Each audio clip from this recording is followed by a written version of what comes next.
азаматымын. Менің жобамның тақырыбы біртұтас тәрбие жан-жақтылыққа үйретеді.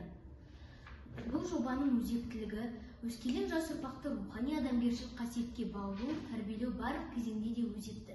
Біз еліміздің болашағымыз, ал жас ұрпақ тәрбиесі адамзаттың мәңгілік тақырыбы. Ел ертеңі болар бүгінгі балалар мен жасөспірімдерді тәрбиелеу, әлеуметтік тұрғыдан барынша қамтамасыз ету, олардың құқықтары мен заңды мүдделерін қорғау қазақ елінің ұлттық саясатының басты бағыттарының бірі. Тәрбие мен оқыту өзара тығыз байланысты, бір-бірінен бөліп алуға болмайтын біртұтас процесс. Білім беру ұйымдарындағы тәрбие сынып сағаттары, сыныптан тыс қосымша іс-шаралар арқылы жүзеге асады. Сондай-ақ әр пән бойынша сабақтардың барысында оқып үйреніп жатқан тақырыптардың идеясы, тәрбиелік мәні, әлеуметтік рөлі арқылы да тәрбие беріледі. Мемлекет басшысы Қасым-Жомарт Тоқаев: біз ұлттық бірегейлігімізді нығайтуымыз қажет. Ұлтымыздың бірегейлігі бұл оның табысты болуы деген сөз. Адал азаматқа тән қасиеттер әрбір жастың бойынан табылуы қажет. Ұлттың жаңа болмысы білім, ғылым және мәдениет саласын дамыту арқылы қалыптасады. Осы үш бағытты рухани даму саласындағы жұмыстың мызғымас үш тағаны деуге болады. Біз ұрпақ тәрбиесіне аса мән беріп, жастарды жақсылыққа жетелеуіміз қажет. Мемлекеттің ең басты байлығы адам, яғни азаматтар. Әрбір ата-ана саналы ұрпақ өсіруге аса мән беруге тиіс. Осы бойынша мектептегі және балабақшадағы тәрбиесіне бәріміз туған болып атсалысуымыз, сондай-ақ мән беруіміз қажет. Балалар арасында жалпы адамзаттық және ұлттық құндылықтарды дәріптеген абзал. Оқушылар мектеп бітіргенде ең алдымен адал азамат болып шығуы керек. Отаншылдық бұл шынайы патриоттық сезім. Тұратын үйіңді, аулаңды, қалаңды таза ұстау. Қоғамда орындарды бүлдірмеу, ұқыпты болу, яғни әр жерге қоқыс лақтырмау, түкірмеу деген сөз. Отан үшін сүйетін адам оның табиғатын қорғайды, әр гүліне, ағашына жанашырлықпен қарайды. Бір сөзбен айтқанда, нағыз патриот екенін нақты іс-әрекетпен көрсетеді. Ұлттың бүгіні де болашағы да тәрбиелі ұрпаққа байланысты. Қоғамдағы орын алып жатқан сорақылықтардың жиі көрінуі ұлттық тәлім-тәрбиенің, отбасылық құндылықтардың дұрыс насихатталмауынан орын алып жатқан құбылыстар. Әлемнің екінші ұстазы атанған Әл-Фараби, халық өткен өмір тарихын білмесе, өзінің өмір сүріп жатқан дәуірінің қадірін бағалай алмайды деген екен. Олай болса, тарихи бастауларға, мәдени мұраларымызға қаншалықты терең үңілсек, қоғамның қазіргі жағдайын соғұрлым жақсы түсінетін, білетін боламыз. Осындай тарихи мұралардың бірі де бірегейі қазақтың ұлы ақыны Абай Құнанбаевтың философиялық ойлары тұжырымдалған қара сөздері. Ұлы ақынның қара сөздері адамзатқа рухани азық, ерекше тәлім береді, адамгершілікке үндейді.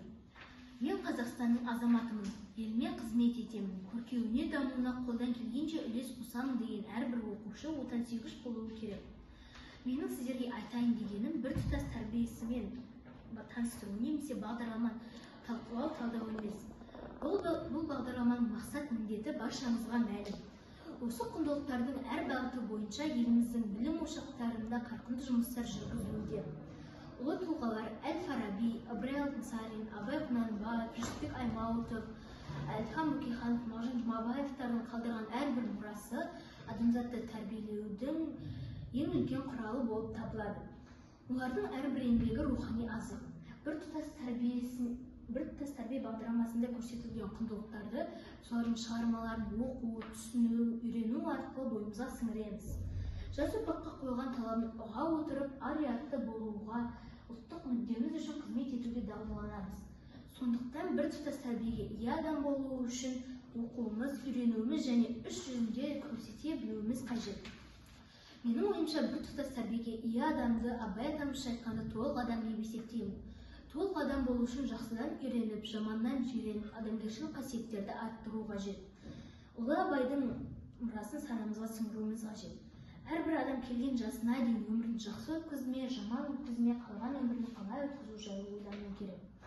Дана Абайдың өзі қара сөзін жазар алдында оқырманға керек кісі болса алсын, алмаса өз сөзін өзінікі деген болатын. Атымда адам қойған соң үндемей қалмайын. Өмірден көрген түйгендерімді кейінгі жастарға айта отырайын. Шалық басып жүрген жастар болса, ой елегінен өткізер дегенді айтқысы келеді. Абай қара сөздерінің барлығы да сол заманның әлеуметтік күрделі мәселелерін сөз еткенмен, бүгінгі таңда да қара сөздердің ғибратты ойлар мен ақыл кеңестері әлі де маңыздылығын жойған жоқ. Керісінше абайдан алар өсиеттік кеңестер нағыз осы дәуірге лайықталып жазылғанға ұқсайды. Хакім Абай адам бойындағы нақсы мінездерді де көп сынға алады. Адам баласына Алланың берген сыйын қадірлей біліп, оны жамандыққа емес, еліне ғылымы мен білімін, экономикасын көтеретін ғылым мен білімді үйренуге шақырады. Сонда ғана Абайдың мал тапқың келсе, өз кәсібін көтеретін жолды ізде деген, оны ұрлықпен емес, адал жолмен табуды үйрен дегені болса керек. Ғылым білім жайын сөз ете отырып, ең алдымен орыс ғылымын насихат етеді. Себебі күн көрістің мақсат тіршіліктің де табының да жолын орыс өнерімен байланыстырады. Орысша оқу керек. Хикметте, малда, өнерде, ғылымда бәрі орыста тұр. Залалынан қашық болу, пайдасына ортақ болуға тілін, оқуын, ғылымын білмек керек. Сен оның тілін білсең көкірек көзің ашылады. Орыстың ғылым білімі дүниенің кілті деген. Абайдың бұл өсиеттерін ақыл таразысына салар болсақ, қазіргі жастарға экономикасы дамыған, ғылым мен техникасы алда жүрген елдер ғылымы мен үйреніп, оны іске асыр дегені болса керек. Абай орыстың ғылым білімінің залалынан сақтан, жақсынан үйрен десе, қазіргі кезде батыстың залалынан сақтанып, өзімізге қажетті жақтарын алуды ойлануымыз керектігін айтады. Міне Абай Құнанбаев қара сөздеріндегі еңбек, ғылым, адамгершілік, әдептілік мәселелерді сөз еткені, оның адам баласының әсіресе жастардың ғылым мен білімді үйрене отырып, өз еліңді көркейте біл дегені болса керек. Сондықтан да Абайдың қара сөздерінен әлі де ғибратты ақыл кеңестерді аларымыз мол. Қара сөздерін шынып оқып, Абай айтқан жолмен жүрер болса, қазақ елінің жастары алған білімдерімен еліміздің экономикасын көтеретін саналы жастар болары сөзсіз.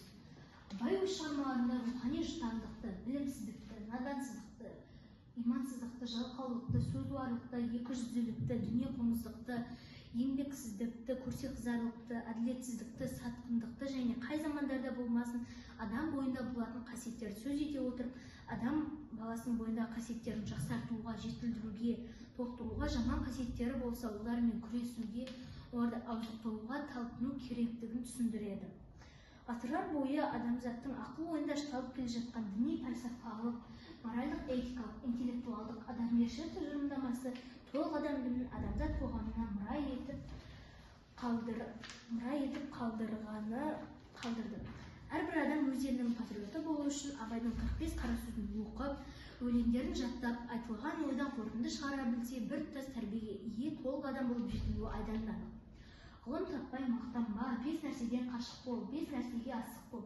Пайда ойлама, ар ойла, әсемпаз болма әрнеге, бірінді қазақ, бірін дос, көрмесең бәрі бос. Еңбекті сат, әр сатпа, еңбек етсең ерінбей, тояды қарын кіленбей.